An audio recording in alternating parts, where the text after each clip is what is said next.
Assalamualaikum warahmatullahi wabarakatuh. Apa kabar sobat-sobat semuanya? Semoga kalian semua dalam keadaan sehat jasmani dan rohani, tidak kekurangan satu apapun.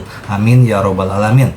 Oke, Mimin akan melanjutkan cerita Kincennya. Bab 4843 sampai bab 4844, di mana Raja Pohon Abadi Yunsi. Kincen bertanya pada pionir lain dengan pisau. Wajah pionir itu pucat dan dia tampak seperti sedang meronta. Puff, Kincen tidak memberinya waktu untuk ragu dan langsung membunuhnya. Menangkap pionir lain dan terus menanyainya. Setelah bertanya 3 kali, pelopor keempat, yang ketakutan dengan darah besi Kincen, berkata dengan gemetar, "Di Gunung Naga Keracing." Puff, yang menunggunya masih darah besi Kincen. Kincen menutup matanya, peta hutan peri Yunsi muncul di benak saya, dan saya segera menemukan lokasi Gunung Wolong, dan saya memiliki gagasan tertentu di benak saya. Tak lama kemudian, para pionir sekte hutan belantara klan Dewa Kaisar ini semuanya meninggal secara tragis. Di antara mereka, Sun Ren, yang memiliki tingkat kultivasi terkuat, dibunuh oleh Kincen dengan 2 pedang. Tidak ada ketegangan tentang hasil pertempuran ini. Di bawah kepemimpinan Kincen, mereka memasuki hutan peri Yunsi dan langsung menuju Gunung Wolong. Kabut beracun di hutan peri Yunsi sangat tipis dan pada dasarnya tidak terlalu beracun. Ini semua adalah hasil dari pohon abadi Yunsi. Pohon peri Yunsi mengeluarkan daging buah unik yang memiliki efek detoksifikasi dan pemurnian. Ini juga yang menjadi alasan mengapa pohon abadi Yunsi dapat tumbuh di dalam kabut beracun. Tanpa mekanisme perlindungan diri ini, ia pasti sudah lama diracuni. Meskipun target Kincen adalah Raja Pohon Abadi Yunsi, tetapi ketika dia bertemu dengan Pohon Abadi Yunsi, Kincen tidak menunjukkan belas kasihan dan menggali semuanya hingga ke kristal penelan dewa. Tanam di urat peri kecil, dan urat peri kecil bisa tumbuh dengan cepat. Tentu saja, akan lebih baik lagi jika itu adalah Raja Pohon Abadi Yunsi. Tidak untuk sementara waktu, Kincen tiba di Gunung Wolong. Jarak pandang super jauh yang diberikan kepada Kincen melalui penglihatan super memungkinkan Kincen melihat 2 Raja Pohon Abadi Yunsi yang tinggi dan kuat. Berbeda dengan pohon peri Yunsi biasa, Raja Pohon Abadi Yunsi lebih tebal dan memiliki cabang serta daun yang lebih subur. Yang terpenting adalah ada zat khusus yang mengalir ke seluruh tubuh, yaitu zat yang mirip dengan oksitosin dan merupakan hal yang paling berharga dari Raja Pohon Abadi Yunsi. Apalagi ada 2 pohon ini menggerakkan Kincen. Tujuan misinya hanyalah untuk mengembalikan Raja Pohon Abadi Yunsi. Hanya tersisa 1 pohon, dan bisa ditanam menjadi kristal penelan dewa. Tapi Kincen juga mengetahuinya. Ada musuh kuat yang menjaga kedua Raja Pohon Abadi Yunsi ini. Qian Deng, bisakah kamu memberiku 2 Raja Pohon Abadi Yunsi itu? Aku tidak akan mengambil sisa jarahannya. Kincen berdiskusi dengan Qian Deng. Qian Deng ragu sejenak, lalu menyetujuinya. Ini dianggap sebagai bantuan kepada Kincen. Lagi pula, dia juga sangat menginginkan Raja Pohon Abadi Yunsi. Tapi Kincen tidak membiarkannya terlalu menderita. Kincen hanya menggali sedikit pohon peri Yunsi yang dia temui di sepanjang jalan. Kincen berkontribusi paling besar. Aku akan mengirim seseorang untuk mencari tahu. Qian Deng juga tahu bahwa sangat berbahaya untuk menangkap Raja Pohon Abadi Yunsi. Kincen berkata, pada saat penyelidikan selesai, mereka sudah membuat persiapan. Saya akan memimpin dan mengambil tindakan secara langsung. Jika itu terjadi sebelumnya, Qian Deng pasti tidak akan setuju. Namun setelah melihat sikap Qin Chen, Qian Deng merasa bahwa Qin Chen sama sekali tidak sembrono, melainkan percaya diri. Jaringan novel Tianlai. Selama tidak ada orang suci harimau Xiaosheng, mudah untuk mengatakannya. Pikir Qian Deng dalam hati, Wosh, Qin Chen adalah orang pertama yang menanggung beban paling berat. Hal ini membuat banyak murid Buddha Surga Barat memandang Qin Chen dengan cahaya di mata mereka.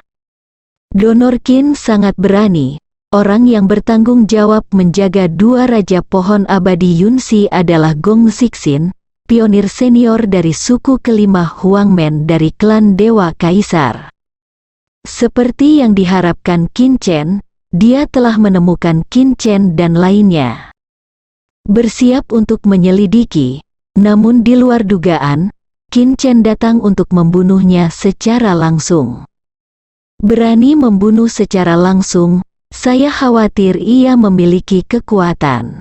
Gong Xixin memutuskan untuk mengambil tindakan sendiri. Sebagai pionir tingkat tinggi, seperti Gao Ze, dia memiliki budidaya yang kuat dari Xiaosheng Tiger Sage. Secara umum, mereka jarang mengambil tindakan. Karena sebagian besar musuh berada jauh dari lawannya. Dia merasa bahwa karena dia berani menanggung beban terberatnya, dia setidaknya adalah setengah dari Tiger Sein. Pada pandangan pertama, dia ternyata adalah orang suci kelas 3. Gong Xixin mengerutkan kening. Saya pikir itu harimau, tapi ternyata hanya jangkrik. Tuan Gongzi, saya akan menanganinya. Di belakang Gong Xixin, seorang pionir perantara dari alam sage agung kelas 6 meminta instruksi. Gong Xixin mengangguk. Dia merasa bahwa dengan identitas dan kekuatannya sendiri, mengambil tindakan terhadap orang suci kelas 3 hanyalah mengotori tangannya. Saat berikutnya, Qin Chen menggunakan keterampilan spiritual gunung untuk melawan, dan sifat suci dalam tubuh suci, yang telah ditingkatkan hingga 49.800 Hz, meledak seperti semburan gunung. Dampaknya secara langsung menghancurkan tubuh pionir perantara, dan darah serta daging cincang berjatuhan seperti tetesan air hujan. Murid Gong Xixin tiba-tiba membeku. Qin Chen bergerak sangat cepat. Dia langsung menggunakan Xing He Tiantu untuk mengelilingi dirinya, dan memukul Gong Xixin dengan gerakan lain. Gong Xixin terkejut dan berteriak, berpura-pura menjadi babi dan memakan harimau, tercela. Dia merasa bahwa Qin Chen sama sekali bukan orang suci kelas 3 dan pasti menyembunyikan budidayanya. Pada saat ini, di bawah amarahnya, kekuatan suci penghancur meledak ke seluruh tubuhnya. Di saat yang sama, seekor harimau putih raksasa, seperti bayangan suci, berkumpul di belakangnya. Harimau putih itu mengaum, mengejutkan dunia.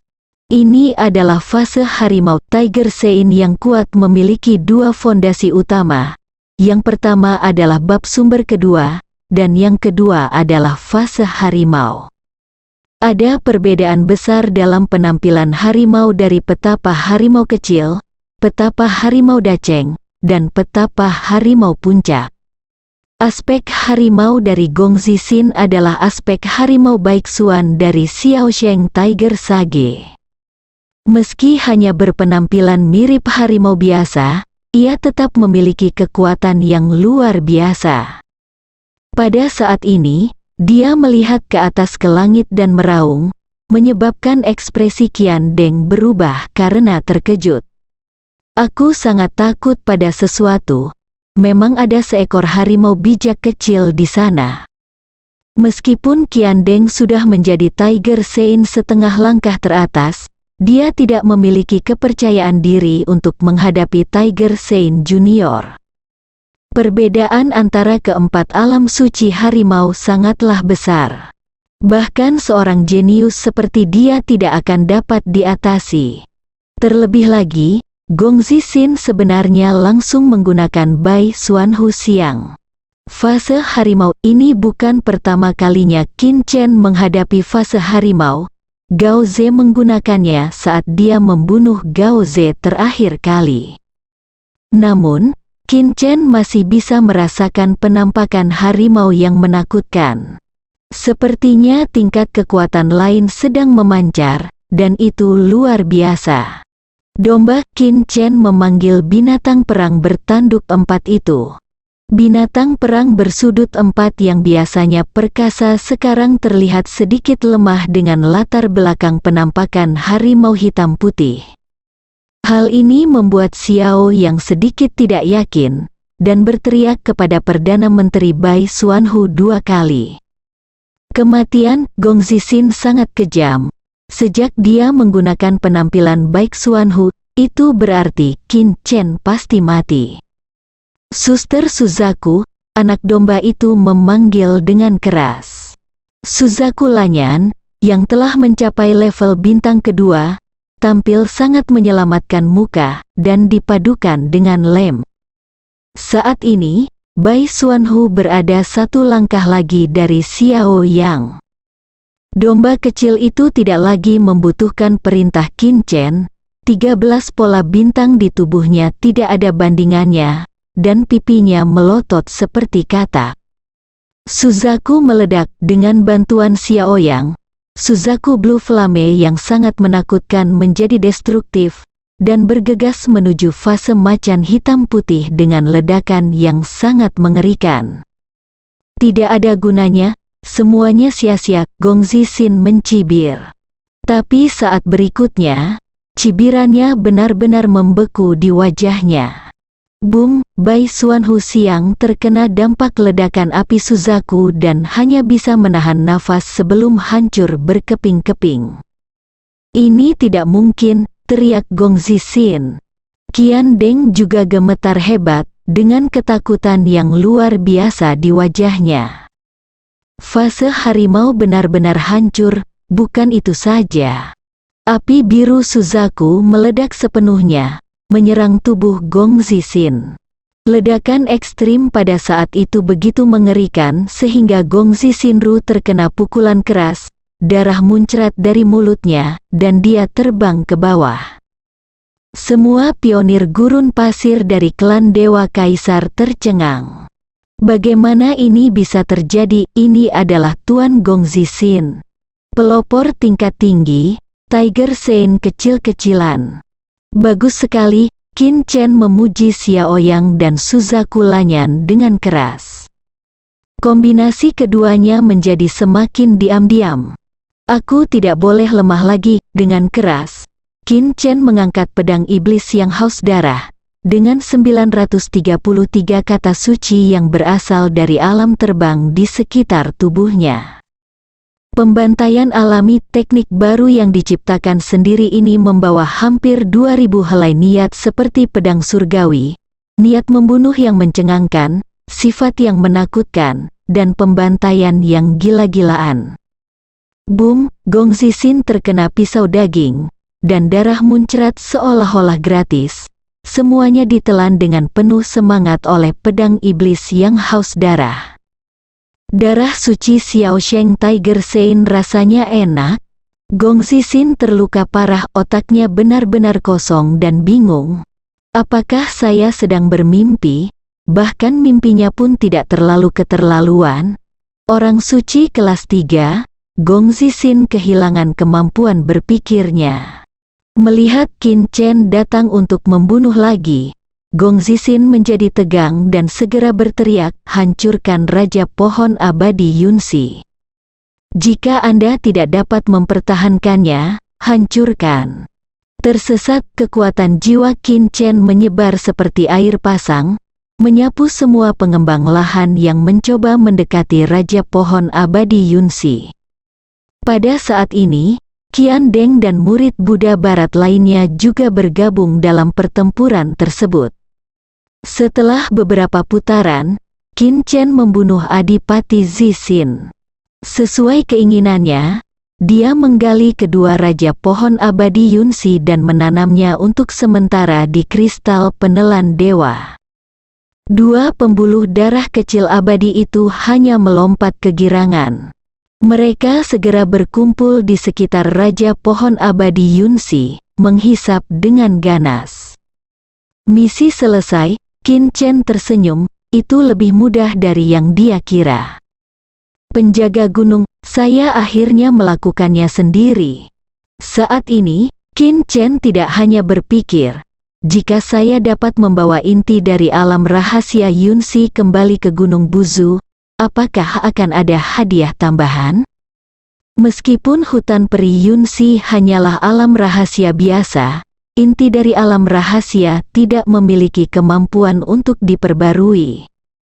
Tapi ini tidak berarti bahwa inti dari dunia rahasia tidak berguna. Dengan kerjasama Raja Pohon Abadi Yunsi dan inti alam rahasia, hutan abadi Yunsi yang baru dapat dibuat. Bahkan jika tidak ada hadiah tambahan, itu akan sangat berguna bagi Qin Chen untuk menjaga inti dari dunia rahasia. Bagaimanapun, salah satu tugas utama Qin Chen sekarang adalah memperkuat sumber daya Sekte Qin. Hanya dengan cara inilah Sekte Qin dapat tumbuh lebih kuat. Dermawan Qin, setelah pertempuran, kekaguman Qiandeng terhadap Qin Chen melampaui kata-kata. Ayo pergi dari sini saja. Qin Chen menundukkan tangannya ke Qiandeng untuk menemukan inti dari dunia rahasia. Dia perlu mencari di seluruh hutan peri Yunsi, jadi lebih cocok untuk dia sendiri. Saya berharap Dermawan Qin sukses. Qiandeng juga tidak memaksakannya. Tidak lama, Tianyan, Nan Yueyu dan murid lainnya dari ibu kota kuno Kaisar Tiongkok, kota di mana matahari tidak pernah terbenam, tiba. Lagi pula, baru saja terjadi perang di sini, dan pergerakannya terlalu besar. Di mana murid dari Gunung Buzu itu, Tianyan langsung mempunyai kecurigaan di benaknya saat melihat Qiandeng dan murid Buddha Sitian lainnya. Mati itu benar-benar merugikan diri sendiri. Jika dia telah menunjukkan kelemahan dan memohon sebelumnya, dia mungkin tidak setuju Qin Chen bergabung dengan mereka. Semuanya, ingatlah untuk berhati-hati, ada Xiaosheng Tiger Sage di hutan peri Yunsi ini. Qiandeng memperingatkan, bagaimana kamu tahu? Nan Yueyu mengangkat alisnya. Qiandeng berkata, karena kita baru saja bertemu. Nan Yueyu dan Tianyan saling berpandangan. Di mana orang-orangnya? Tianyan bertanya pada Nan Yueyu. Dia melihat Qiandeng dan murid lainnya sepertinya tidak mendapat banyak masalah. Jika mereka benar-benar bertemu dengan Xiaosheng Tiger Sage, akan ada banyak korban jiwa, bukan? Mati, kata Qiandeng. Tianyan tampak kaget dan menarik napas. Saudara Qiandeng sebenarnya punya metode seperti itu? Bunuh Xiaosheng Tiger Sein, baik dia maupun Nan Yueyu tidak memiliki kepercayaan diri seperti itu. Nan Yueyu segera berkata, sejak kita bertemu di sini, itu adalah takdir. Mengapa tidak pergi bersama? Qiandeng menggelengkan kepalanya dan berkata, bukan aku yang membunuh Xiaosheng Tiger Sage, tapi orang lain. Ekspresi Tianyan membeku, dia melirik murid-murid di belakang Qiandeng dengan kebingungan di wajahnya. Selain Qiandeng, siapa lagi yang bisa melakukannya? Itu adalah Dermawan Qin. Qiandeng sekarang yakin bahwa Guru Wuxiang memberitahunya bahwa Qin Chen membunuh Xiaosheng Tiger Sein di reruntuhan Dragon Sein. Itu karena pandanganku terlalu sempit. Siapa? Tianyan mengira dia salah dengar. Mulut kecil Nan Yueyu terbuka sedikit dengan ekspresi yang luar biasa. Qiandeng tidak mengulanginya lagi. Tianyan dan Nan Yueyu saling memandang, dan Tianyan tersenyum dan berkata, kamu benar-benar tahu cara bercanda. Dia tidak mempercayainya. Qian Deng tidak banyak menjelaskan atau berdebat. Hutan Peri Yunxi, di tanah yang lebat. Orang yang bertanggung jawab atas dunia rahasia hutan abadi Yunxi adalah Wu Yuan, pionir senior dari suku kelima Huangmen dari klan Dewa Kaisar. Meskipun Gong Zixin juga merupakan pionir tingkat tinggi, namun kekuatannya jauh berbeda dengan Wu Yuan. Oleh karena itu, Gong Zixin pun harus menuruti perintah Wu Yuan. Gunung Buzu, Budisme Barat, kota tempat matahari tidak pernah tenggelam, ibu kota kuno Kaisar Tiongkok, ada cukup banyak orang di sini. Gumam Wu Yuan, matanya cukup tajam, hanya saja mereka semua adalah murid batin. Karena mereka ada di sini, biarkan mereka semua tinggal di hutan abadi Yunxi. Jika murid inti tiba, Wu Yuan masih akan sedikit panik, tetapi bagi murid batin, Wu Yuan tidak akan panik sama sekali. Tuan Wu, seorang perintis datang untuk melapor dengan segera. Sun Ren dan pionir lainnya terbunuh. Wu Yuan mengerutkan kening, semua mati? Mereka tidak membiarkan seorang pun hidup. Pionir itu kembali.